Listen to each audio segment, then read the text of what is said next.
Mimi nimeshiriki katika by elections in my first term pale Kiambaa, mpaka nikaregeza hii msipi yangu mara 2 kwa sababu ya kukodea huko nikifanya campaign. And therefore nimeparticipate katika by elections kule Rorien Nyandarua last term. But it is the first time that it is happening in Kenya, ya kwamba wakati kuna by elections tunaona bullets zikikuwa short. It is the first time.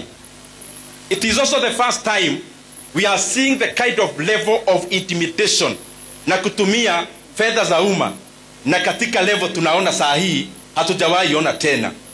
We want to request all the leaders, political leaders, there is no leader who was born ati kazi yake tu ni kusupport mwingine. Every leader na every person ako na nafasi ya mawazo na ako na freedom of association. Tupeleke chini hii mambo ya temperature ya juu sana, especially serikali ikitumia nguvu ya askari kwa mambo ya